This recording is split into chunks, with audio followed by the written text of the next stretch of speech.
Hi y'all, it's Damica. And it's Zenebou. Welcome to DamnBoo. When shit's so fucked up, All you can say is DamnBoo. welcome back to the show, guys. Yes. So just little things. Yo, we just slowly making it out here. We are making it out here. Speaking of making it out here, it's the last day of Black History Month. As yeah. we're recording this, it's the last day of Black History Month. Well, y'all already know, because we already mentioned this before. Just because it's the last day of Black History Month, that'll mean the respect does not continue. Literally, like, I think Black History Month, I wish it was longer, and it's kind of dirty that they put it in the shortest month of the year. Yeah, literally. But I think it's continuous. This is just the month to really celebrate and highlight and really emphasize it. But I think next month is supposed to be Women's History Month. And you already know, we might have some juicy topics. We will. We got a lot. We will. Everything relating to y'all's messy hookups to maybe just talking womanhood. about women, because women empowerment. Because women. But we're not going to start off with that. Let's finish off Black History Month strong. And I also wanted to talk about Texas. I really thought that this was just good to keep bringing up, just so people can help out any way you can. I also saw that there was a plumber. I think his name was Andrew Mitchell. And he and his wife took their 2-year-old son and they drove 22 hours to Texas to help out. Yeah, That's dedication. Like, that is. I love that people are doing that. But sometimes whenever I hear stories like that, it makes me so angry at the organizations, like government that's supposed to be helping us and everything. We have to put our foot into just helping people when the people that we're looking up to are not helping us. Exactly. That doesn't make sense. It doesn't. But we just had to say really quick, if you wasn't listening, now is the time, because we're on Spotify, Anchor, Google Podcasts, Breaker, Pocket Cast in your pocket. Ooh, Radio Public, Radio going public. And YouTube. Make sure you to see watch my beautiful us. face. Yes, if you want to actually listen to us on and see us actually film and go live and see what we're doing on the camera, make sure you subscribe to us on YouTube. Make sure you follow all of our other platforms so that you're in touch. And if you're really real, do push notifications too. Ooh. You know what I'm saying? Just to give it a little go at us. Let us, so you all can know all the juicy parts before everyone else. You can be first to the room, first to the party. Don't be fashionably late. Well, you can be sometimes. You can. But I do that. Don't you want to be invited? You do want to be invited. And I forgot to mention too, we do have a website. Oh yeah, Woo! we launching the website. Our website is up and official. And if you're watching this on YouTube, look, we have a poster. Wow. We upgraded. That's all I can say. Do you see this? Do you see the color scheme? Do you see us? Make sure you tune into that website, because you can see more of this. More of this and more. And plus, we have amazing bios from our team members. And we love our team. We love our team always and they forever. Help us set up. They help us plan all the time. And without them, we couldn't do it. Our life would be in shambles. Shamble diaries would be that would be us. Literally. But, now we're going to go into our first segment, Voice Out, Show Out. Voice Out, Show Out. In which we just give them recognition to people that have been doing what they've been doing. And we just got to commend them for this. Yeah. I think the two organizations I want to bring to the table and highlight, by the time y'all hear about this first organization and this event, then it'll be kind of too late and everything. But we want to repost it on our story regardless, just because of the fact that it's something you still should be checking out for, especially with this organization in our school. Flawless Brown is collaborating with an organization called Black Lives Matter Boston. They are hosting an Instagram fundraising event. BLM Boston is an organization, reading from its website, an organization working against racist policing and police violence, abolishing mass incarceration, economic disparities, and factors that allow the school to prison pipeline to exist.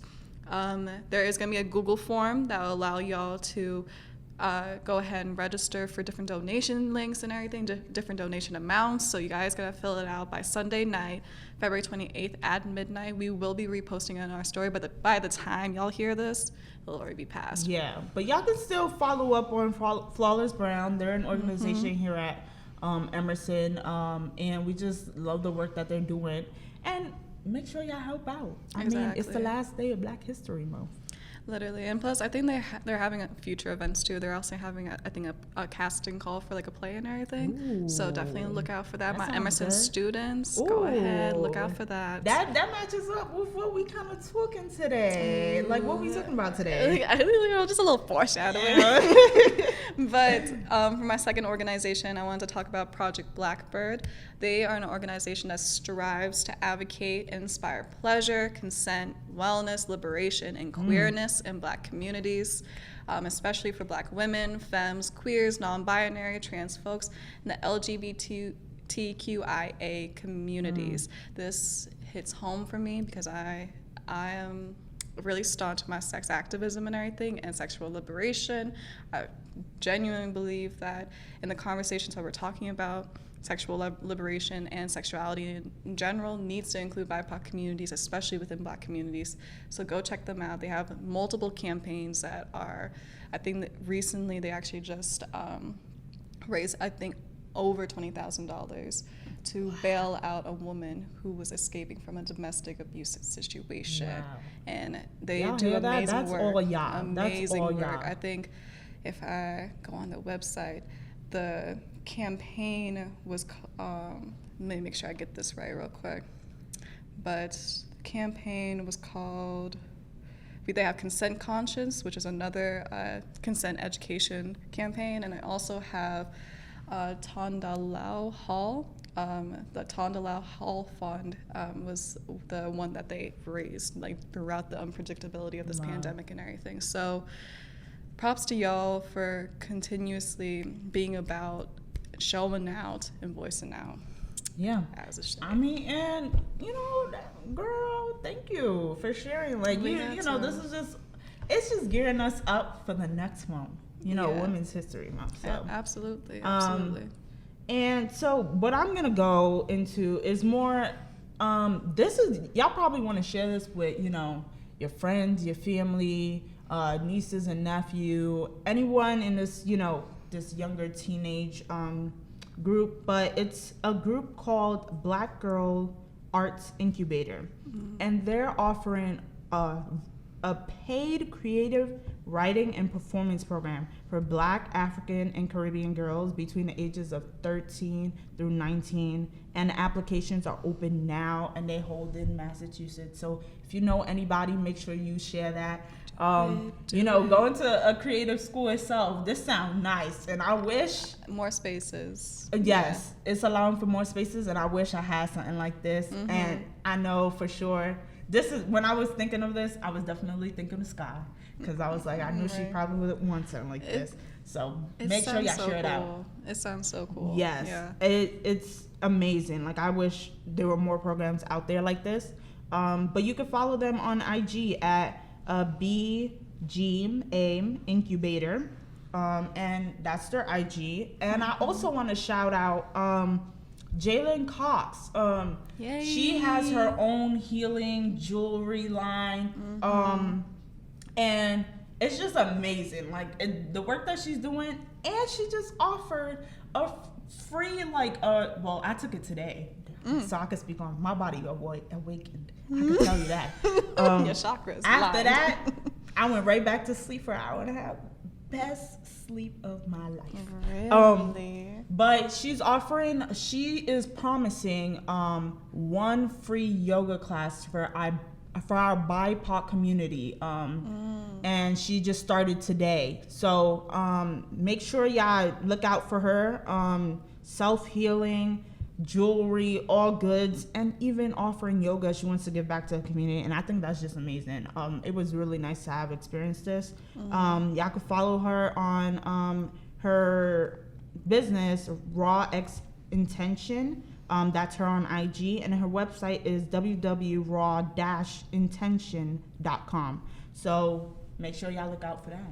I love how we're like talking about so many self-made like business women, like specifically like Black business women who have literally, I mean, like if you think about it, how hard it is to run a business in itself, promoting it, even doing this, like it's something different. But let's go on and move on to our next segment, Vent Pals. This is gonna be a long, juicy segment.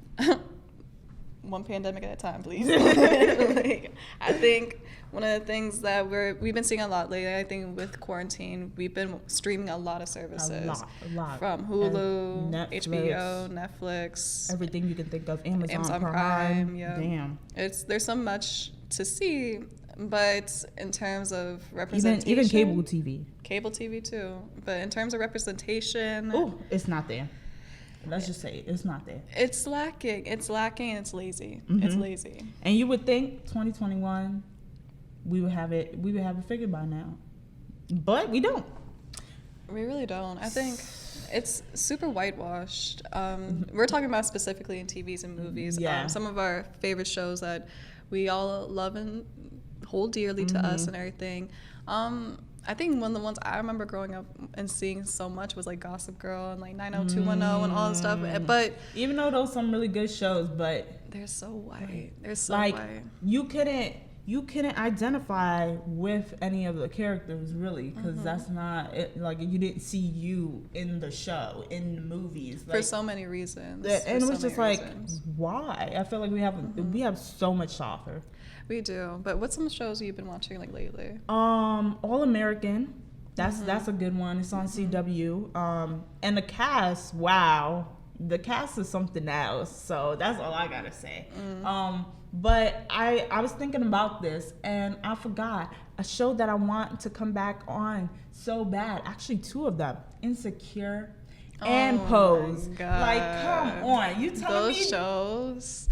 We could literally make a podcast about just those episodes. Like, they're so, like, first off, Issa Rae, amazing writer, amazing producer, amazing director. And she's done some other works as well that also features a lot of diversity. She did Lovebirds, which is on Netflix. That was really good. That's a movie. It's like a romantic comedy. And then also she did another romance movie, The Photograph, and we all saw that together. That was cute. That was such a cute movie. Like today. I mean, I might be in his DMs later. It's okay. But one of the things that a reason I asked that is because like I feel like a lot of anyone who I've talked to are Black and brown and everything, and people of color in general. Like we always gravitate towards shows that have representation, but whenever we really dissect like the said representation in the shows. It's a struggle bus. It really is. And you'd be like, that's not me on the screen. I don't know who they talking about. Literally, like, I think recently this week, is it the show This Is Us? Or the video clip? Oh no, the one that Sky showed us? Yeah, the one that Sky showed us. It's called Ginny and Georgia. That's the Ginny and Georgia. Yeah, I saw on that Netflix. On Netflix. Yeah. Ooh! We saw this one clip that Sky showed us on Twitter. Please don't tell me y'all watching this show, because what is going on? How do you have a race oppression, a war or something? What? It really did feel like an oppression Olympics. Like it really felt like they were vying for like who is more oppressed than the other, and it's like it feels. First of all, it was like, who wrote this? Two white women. Exactly. Two white women. But that's the problem. It's like these writing rooms filled with white people who, honestly, for one thing, I don't know if they have ever had a conversation in real life. Because when I look at the dialogue between two characters, like in those shows that they portray, especially between BIPOC characters, the conversation sounds so forced. It sounds so contrived. It sounds like they matched a bunch of adjectives together and added oppression towards the end and hope for the best. Like, and so this is what we're gonna bring. Exactly. I think we did this one. I think we did something with this one. And you look at it and you're like, oh hell no. It's what? And it's always like, it's not even like BIPOC characters are people that we often see like in our day-to-day lives. They're always people that are light-skinned. Let's just say not everyone's a Yara Shahidi or Zendaya. I'm sorry. Y'all gotta stop fan casting those two. Like there's been so many roles that I feel like been given to the same, and not to say these women are doing amazing work, right? But just to not see more representation beyond that, for like that's not what everyone looks like. That's not what I look like. It's not like I don't see myself in them. I see, someone who has a bit of privilege than me. Someone who's gonna get the role, I feel like, if it were me going into the casting room. Like this made me think of like in Ricky and Denzel's podcast, and he mentioned like he went in for casting, and the guy told him, I think it was a guy, the guy told him, act more hood, act more ratchet. I said, huh? What is more hood? What is more ratchet? Like, and why is it just because he's black, especially a black man, like, this is what you're trying to force the stereotype onto him. If that's not what you're looking for, just say that's not what you're looking for. Because, and there's a lot of actors too, and actresses, that take these roles and they go running with the part. They play the part. And you're like, did you not give 2 seconds to think about what it is that you're portraying on screen? How little girls are looking at you in this degree, or little boys, like what, or just anyone in general. Like, it's like, whoa, what is it? And it goes back to like having these, having white people run the entertainment industry, especially white men.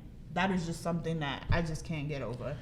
I will never forgive the way they portrayed Ghost in the Shell. When I say that anime movie was my shit, that was my shit. And who wanted to ruin that shit? Scarlett Johansson. Like, my thing is, I don't understand why, specifically her, and actresses and actors like her, where they want to take up spaces and roles and identities that do not belong to them. They do not have that same experience. And I will fight with every person in the anime community who thinks that y'all white people can play anime characters. I will fight y'all. Like, literally, anime. there's no reason for that. And another thing too, it's like, I've also noticed that the whiteness pervades like storylines too. Like, we don't actually get a good development of these characters. One of the shows I'm thinking of, Elite Day. Like, I should stop saying Elite Day. It's Elite. It's Elite, but we like to give it a little spice thing. Elite Day. Elite Day. I wasn't rocking with that in the beginning, but I wasn't rocking with none of the characters in the beginning until Polo and Guzman. Not the show. I meant the name, but the show is good. You're on two different sides of the plane. Yeah, okay. But okay, I'm over here spinning. But one of the characters, Nadia, is, first off, she's Muslim and everything. Muslim, yeah. And she's living in a very white homogenous country, which is Spain. Having said that, and she's like the one character in the show who's not white. Okay, there's but probably two. She's like light skinned, but But she doesn't. You can obviously tell there's a difference between the people who are from Spain versus her in being from exactly. And it's just country.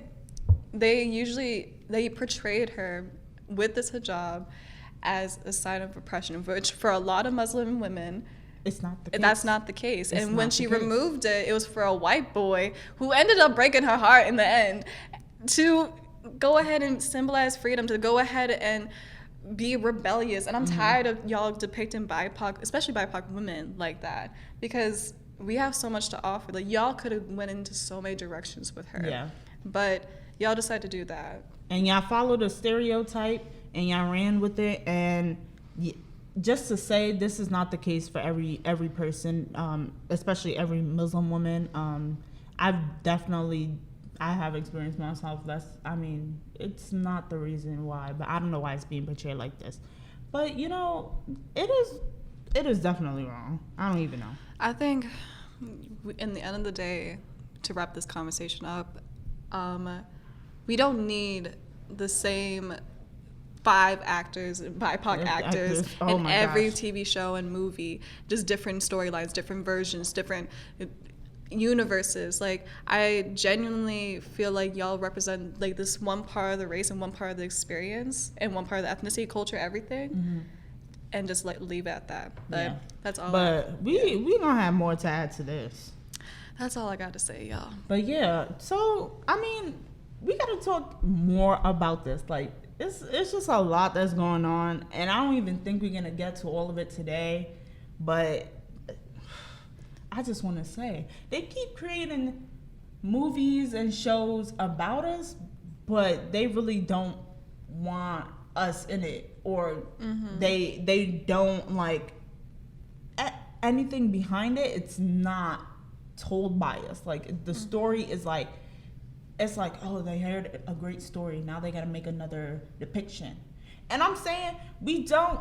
Every story, every movie, every TV show, or series, it don't have to be within Black culture. It don't have to always be about slavery or some type of oppression, or I feel like that's the only way they highlight us. And it be showing the same 3, we seen 500 different versions of MLK and Rosa Parks, and it's but there are, can someone give us someone else to expand on? There's so many more creators and just powerful individuals that I feel like y'all just stopping at this very small limit, and it's not getting everything, or it's not showing a wider representation of people and of our culture.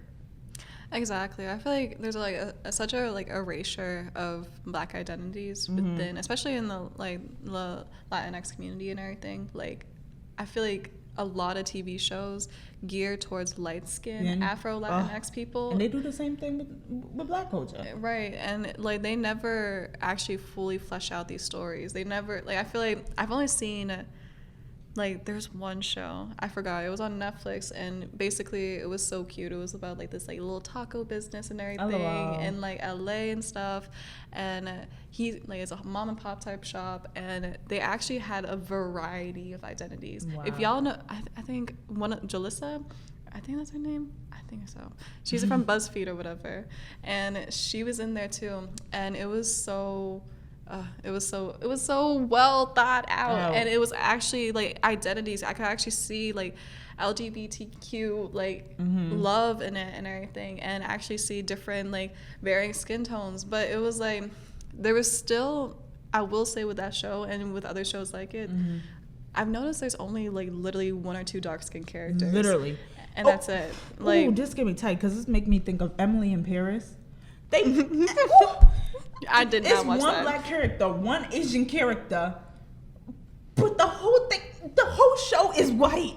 I don't understand. I don't care if she was in Paris and France. It was just white. Okay, you try to add in diversity, it did not work at all. These characters were basically side characters and adding to the main character, who was white. Yes, the concept was cute. Yes, it was good, but I feel like there wasn't a good portrayal of different cultures, and it's just these characters could be given more to their storyline. It doesn't have to be the side best friend or the funny one, or the one that's always in some type of distress, doesn't know what's going on. And I feel like they make the white main role character very centered and very well thought out, and they have it all together, but in a lot of the cases that's not how it rolls. Okay.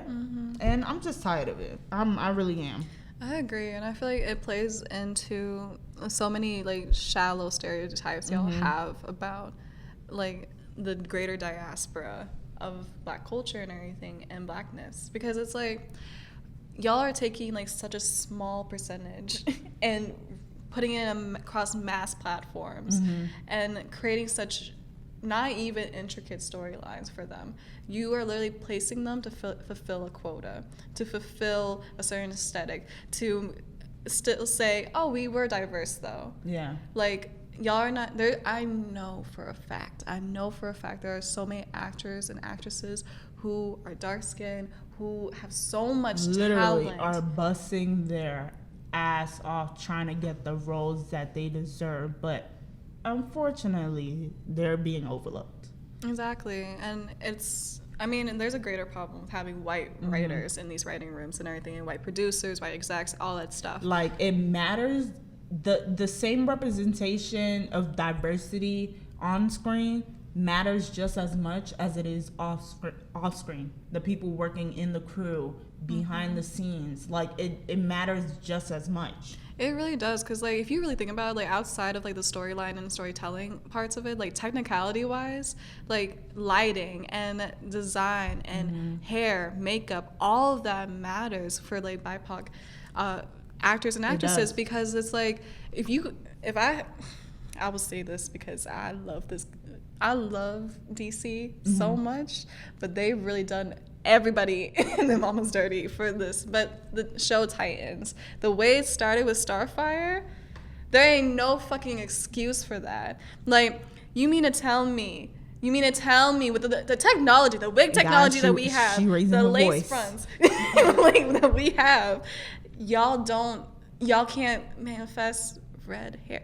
Like, it's literally simple. Y'all literally grabbed the nearest party city, went there, picked it up, and plopped it on our head. And that just shows laziness across all crews and staffs. And y'all don't consider, like I said, like, y'all go in the shallow parts. Y'all fulfill the quota, and that's it. Y'all want to do like the bare minimum. Y'all slapped on the wig and said, oh, no effort. It's all right. And we'll continue. I mean, at the end of the day, it's your show, right? That's coming out. So people going to be looking for your credibility. Ooh, I can't speak today.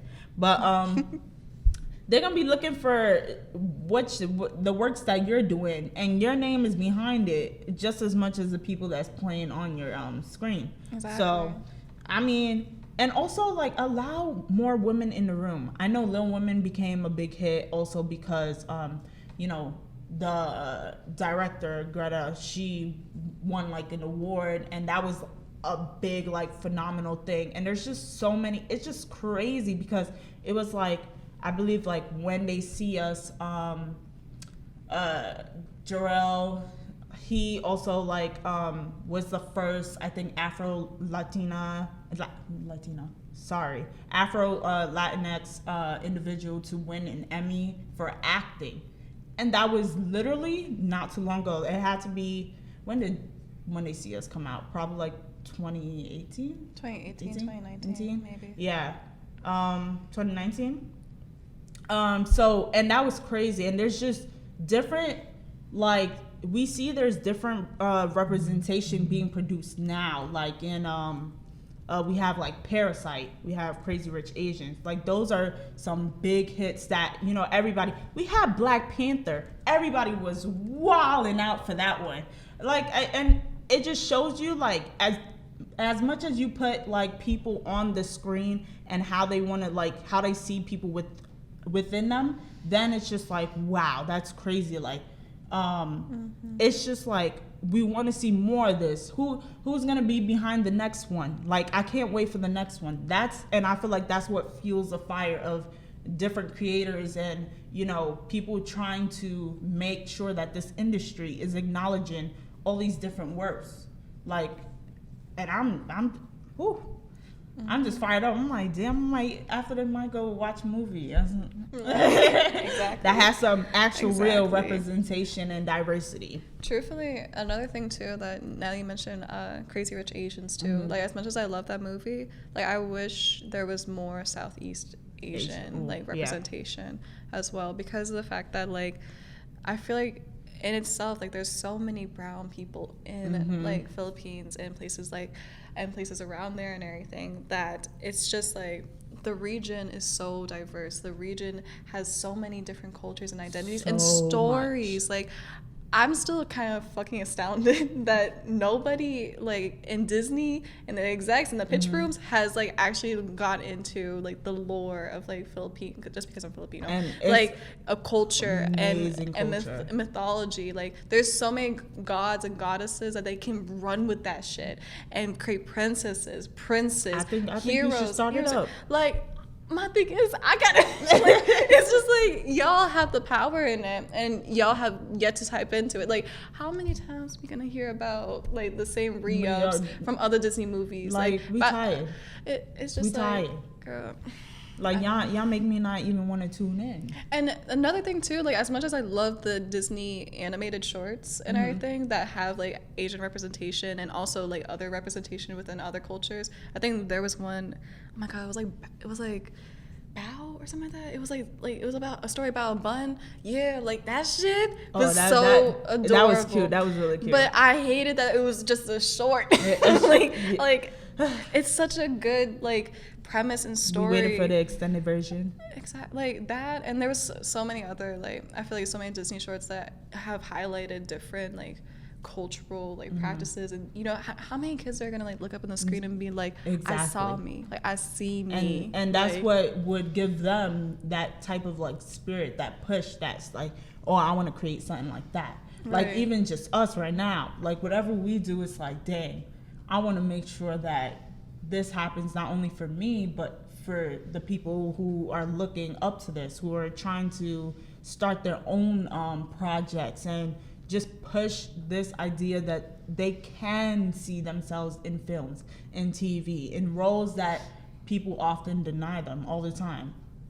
Exactly. And another thing too, it's just like, I want to see, like, genuine, like, love stories too between, like, BIPOC characters that doesn't have to center around, like, whiteness and being in the suburbs, and, you know, like an interracial couple, or like struggle too, like, yeah. when they actually do put two people of color together, it's always some type of struggle. And it's like, I don't like seeing that's not the case. Exactly. That's why I think that's why I really like the photograph, because, like, for some reason, like, whenever I see, like, love and romance and everything, like, it's really uncommon for me to see, like, genuine interactions between people, because I feel like it gets so romancy and everything. You want to start talking like Shakespeare and shit like that to your other person, and not actually, like, have, like, a genuine build up. Yeah, you know. Yeah, and I feel like there's just it, like, going back, like, you know how you said, like, there's genuine relationship, and we also just see that it's usually interracial couples are pushed heavily, and it's usually, or if it is people of the same race, it's usually the women might be light skinned and the man might be dark skinned. Exactly. And it's like, but why is that so? Like, you can just, it's so colorist. Like, it really is. It shows y'all true colors out there in Hollywood and anywhere that's producing films, because I know it's not just only Hollywood, it's so many other places. Right. And, you know, I watch All American too, and I do see that with Spencer. I and, do see that too. What was the other character's name? Spencer and Layla. Yeah. Honestly, I see that a lot in terms of, like, representation and everything. And I don't know, if, first off, I think it does reinforce, like, another conversation around, like, you know, like, how there's so many people that are like, oh, I have a preference. But they use that as an excuse to be a colorist, to be racist. Yeah. Like, that's, like, I feel like when we mass produce, like, these media representations of those, like, archetypes of relationships where it's dark skin, light skin, and everything. Even in, like, Umbrella Academy, the one I'm watching right now, there's two characters that I forgot she's the one that says rumor or something like that, and then Allison and her husband in, like, the second season or whatever. Ooh, my bad. So where it was just like, spoiler. Oh well. Anyways, so, like, they always out here giving spoilers. Goddamn. Look, at this point, it's been out. So, but, like, her husband's dark skin and everything, while she's light skin and everything. And it's like I constantly see that more often than actually, like, dark skinned people with dark skinned people. You know what I'm saying? Like, I don't often see that with any part. Like, there's probably only like 2 shows I can really count from the top of my head that actually had that. Yeah, that's why I'm like, y'all gotta do better. Y'all gotta do better. And yeah, just with the sense, there's so many films and shows that's out there that y'all just like haven't touched like upon, like, and there's so much, like, I don't know, there's just so much to watch. I feel like foreign films are kind of like glazed over, like, I don't know, like, it's like hit with the quickness. It's like it's there.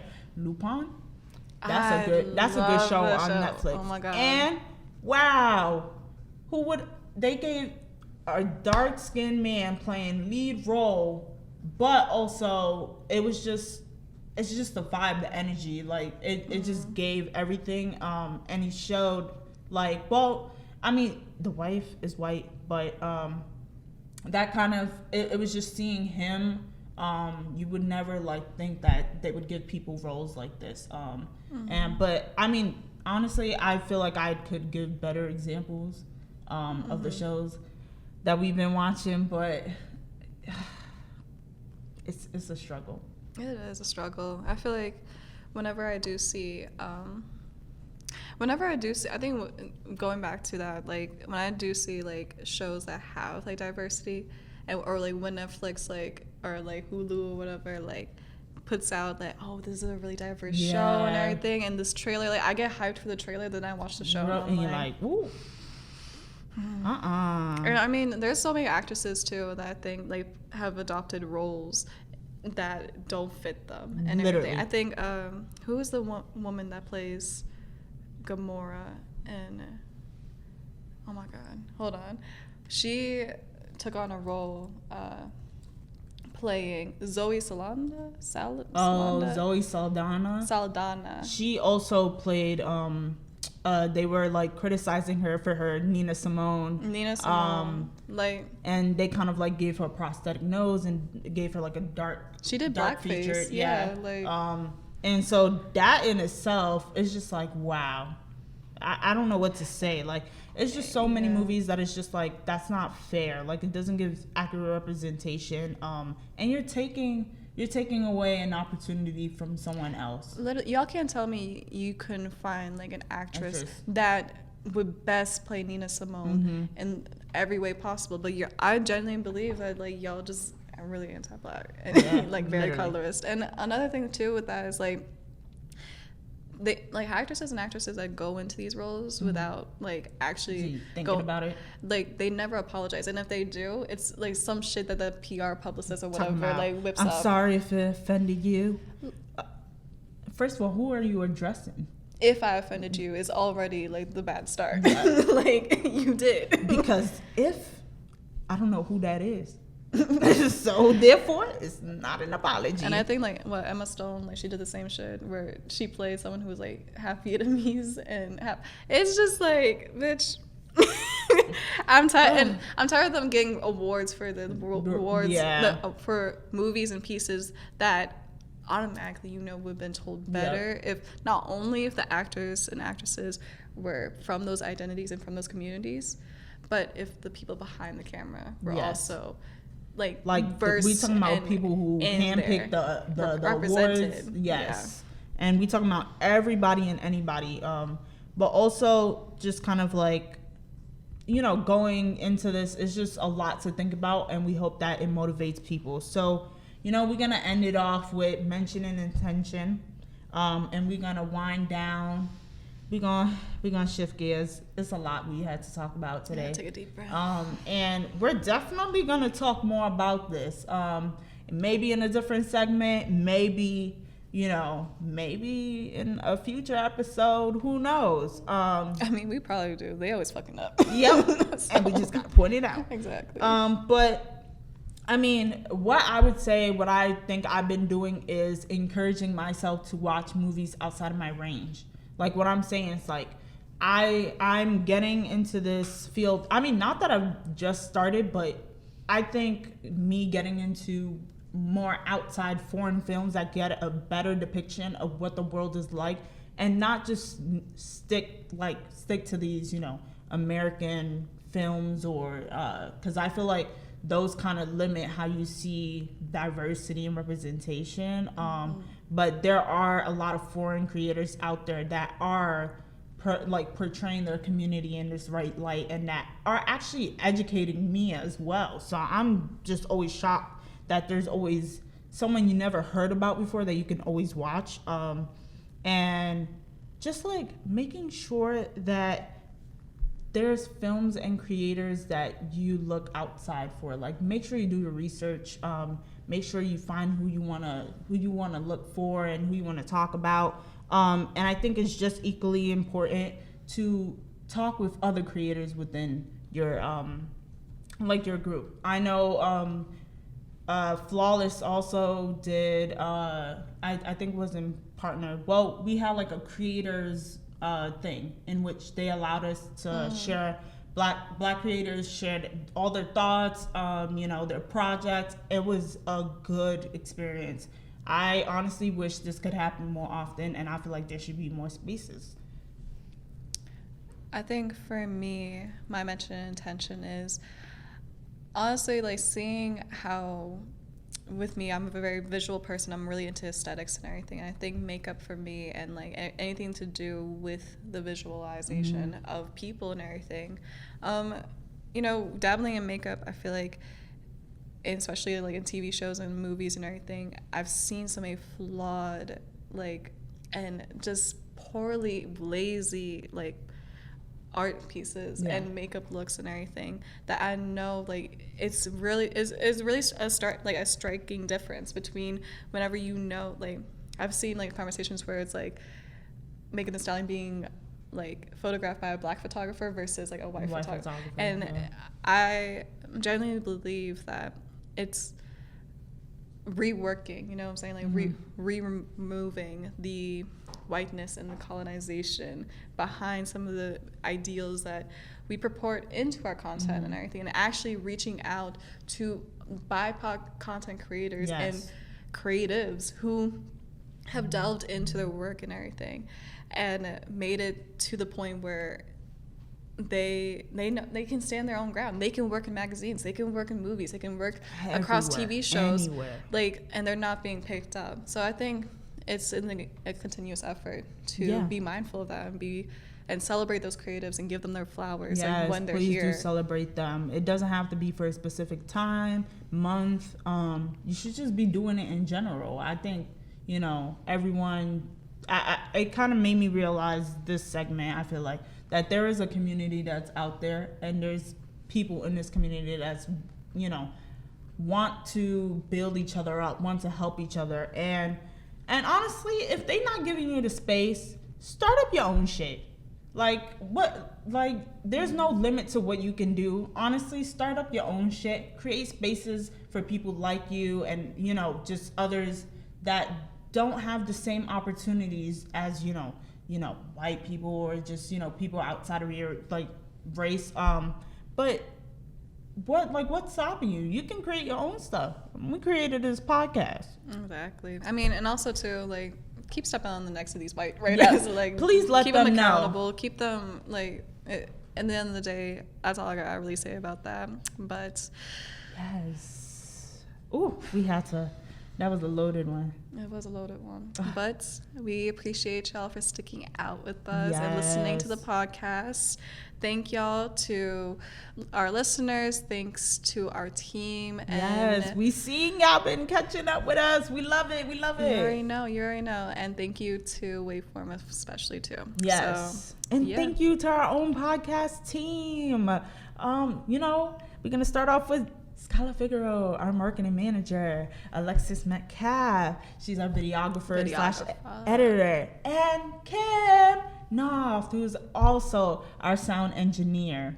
So, just thank you in general to everybody. Honestly, we've just been growing, and we want to allow y'all to just add into the conversation with us. Absolutely. Make sure to go on our new website whenever we get all that situated. We'll post it. And go ahead and submit your letters. We want to hear from y'all. Confessionals, advice, all that stuff. We don't want to give y'all a little inside scoop, but we trying to start something. So submit some letters, you know? Chat it up to us. What do you want to hear? What do you want to see? I'm nosy, so just tell me. LOL. Well, that's the end of the segment. And that's the end of the conversation for today. Bye. Bye, y'all.